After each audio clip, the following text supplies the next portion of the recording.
On a scorching plain in ancient Mesopotamia, the fate of the world hung by a thread. On one side, the Persian Empire, stretching from the Mediterranean to the mountains of India, with an army so vast it seemed unstoppable. On the other, a young king barely 25 years old, leading a smaller force of hardened warriors and a dream that bordered on madness: to take the world for himself. October 1st, 331 BC, Gaugamela, a battlefield where destiny would be forged in blood and steel. Alexander the Great was outnumbered, outmatched, and deep in enemy territory. Yet in that single day, he unleashed a strategy so daring, so unthinkable, it didn't just win him a battle, it destroyed an empire. This is the story of how Alexander the Great broke the Persian Empire in one day. To really get the stakes here, we have to rewind 2 years. In 333 BC, at the Battle of Issus, Alexander had already dealt a stunning blow to Darius. Despite being outnumbered then too, Alexander's tactical brilliance won the day. Darius was forced to flee, leaving his own mother, wife, and daughters behind as Alexander's captives. After that, Alexander secured the entire eastern Mediterranean coast. He conquered the legendary city of Tyre in a brutal 7-month siege and was even welcomed into Egypt as a liberator, where he founded the city of Alexandria. With his rear secure, Alexander was now the master of the western half of the Persian Empire. But Darius was far from finished. He retreated to his imperial heartland to regroup. From there, he sent a message to Alexander with a staggering offer. Ancient sources tell us he was willing to cede all lands west of the Euphrates River, give Alexander his daughter in marriage, and pay a massive ransom for his family. It was an offer to split the empire. Alexander's veteran general, Parmenion, was impressed. He reportedly told his king, "I would accept if I were Alexander," to which Alexander gave his legendary reply, "So would I, were I Parmenion." For Alexander, there couldn't be two suns in the sky. He didn't want a partnership, he wanted it all. With that rejection, the stage was set for one final, decisive showdown.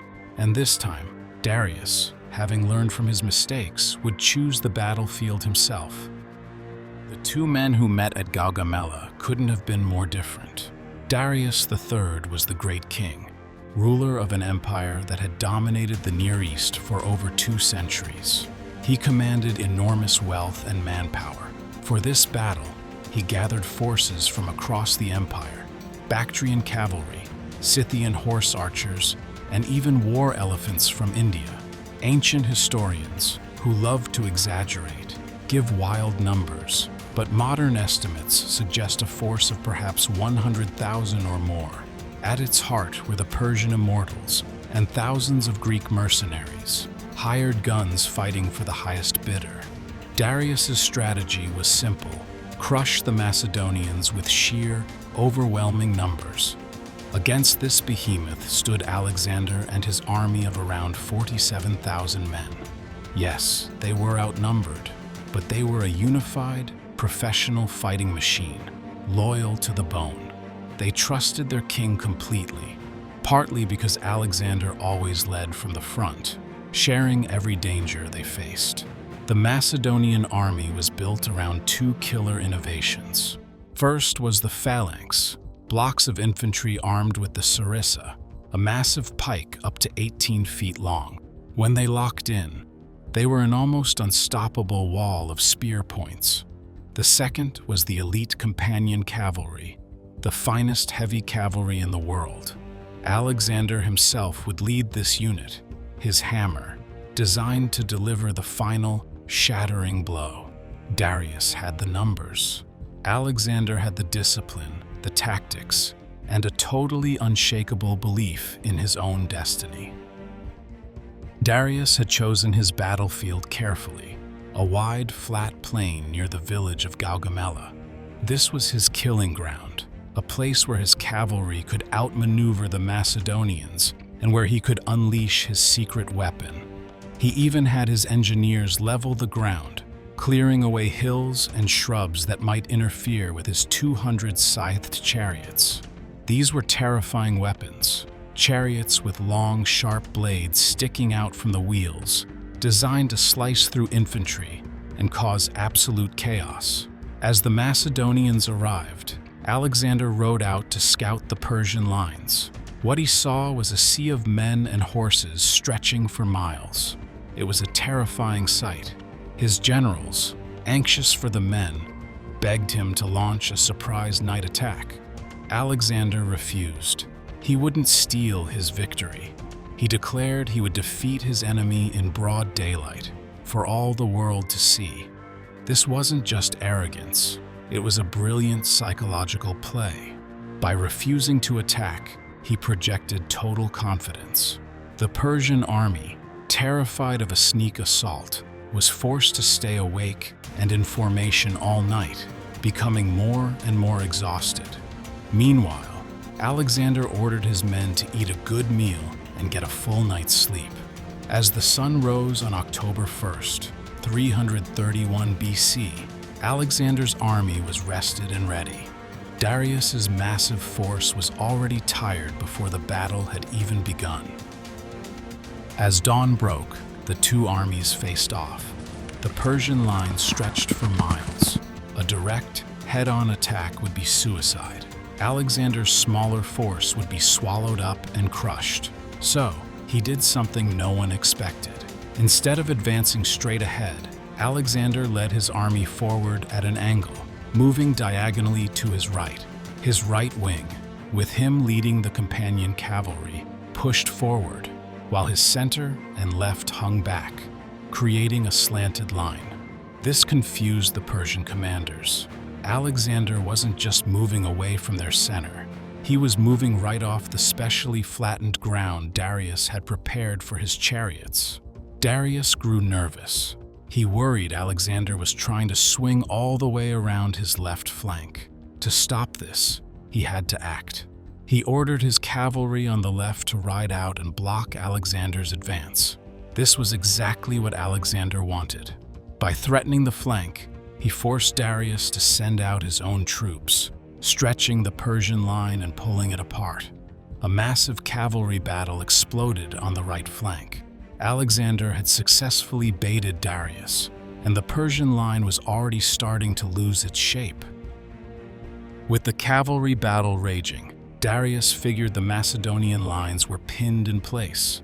It was time. He gave the signal, and the 200 scythed chariots thundered across the plain, aimed straight at the Macedonian phalanx.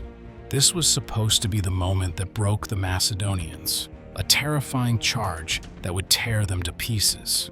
But Alexander was ready. He'd seen these before and had drilled his men on exactly what to do.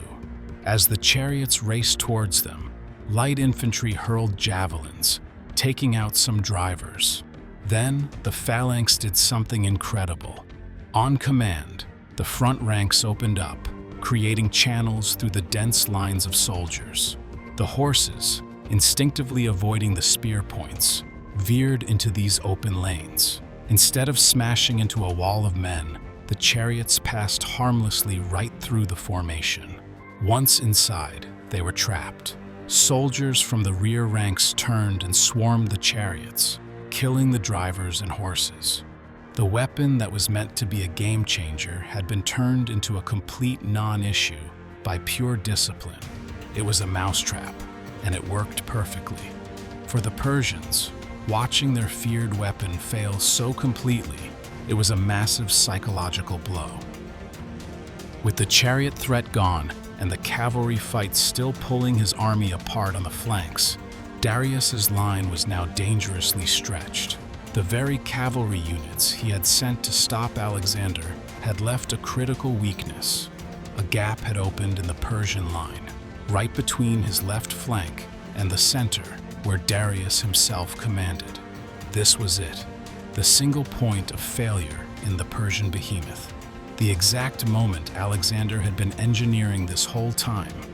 He didn't hesitate. Breaking off from the flank, Alexander wheeled his Companion Cavalry, forming them into a giant wedge, with himself at the very tip. He then led a thunderous charge straight into that gap, aimed like a spear directly at King Darius. The Macedonian infantry surged forward behind him, crashing into the weakened Persian center. The shock of the charge was devastating. Alexander and his elite cavalry smashed them through the king's personal guard. The stories say Alexander got so close he threw a spear that missed the king but killed his charioteer. For Darius, seeing Alexander's cavalry bearing down on him was too much. Just like at Issus, his nerve broke. Terrified for his life, he turned his chariot and fled the battlefield. The flight of the king was the signal for collapse. As word spread that Darius had run, the Persian center, now leaderless and demoralized, broke and ran with him. The will to fight evaporated. But the battle wasn't quite over. As Alexander prepared to chase down Darius, a desperate message came from his left flank. His general, Parmenion, was in serious trouble. The Persian right wing had pushed back the Macedonians and was even raiding their camp. Alexander faced an agonizing choice: chase Darius and possibly end the war right there, or turn back to save his army. He made the tough but correct call. Halting his pursuit, he wheeled his companions around and charged across the battlefield to rescue Parmenion. His arrival shattered the Persian right wing, and the rout was complete. The Macedonian army pushed forward as the Persian army, now just a terrified mob, scattered in every direction. The casualties were completely one-sided. Alexander lost perhaps 1,000 men, while tens of thousands of Persians were killed. In the aftermath, Alexander marched south to the legendary city of Babylon, which surrendered without a fight. He was hailed not only as a conqueror, but as the rightful king of Asia. The vast treasuries of the Persian Empire, its gold, its royal baggage, and Darius's own chariot and bow were now his. Gaugamela didn't just win a battle. It broke the back of an empire that had ruled for roughly 2 centuries. Darius, meanwhile, was a fugitive in his own kingdom. He fled east, trying to raise another army, but his authority was gone. His own governors could see the cause was lost. About 9 months later, Darius was betrayed and murdered by one of his own commanders. When Alexander found his rival's body, he was said to have been saddened. He covered Darius with his own cloak and had him buried with full royal honors. Then he hunted down and executed the assassin. With these actions, Alexander cemented his claim as the legitimate successor to the Persian throne. The Persian Empire was no more. It belonged to him. If you enjoyed this dive into Alexander's genius, make sure to hit that subscribe button for more of history's greatest stories, and let us know in the comments. What's another battle or historical turning point you'd love to see us break down?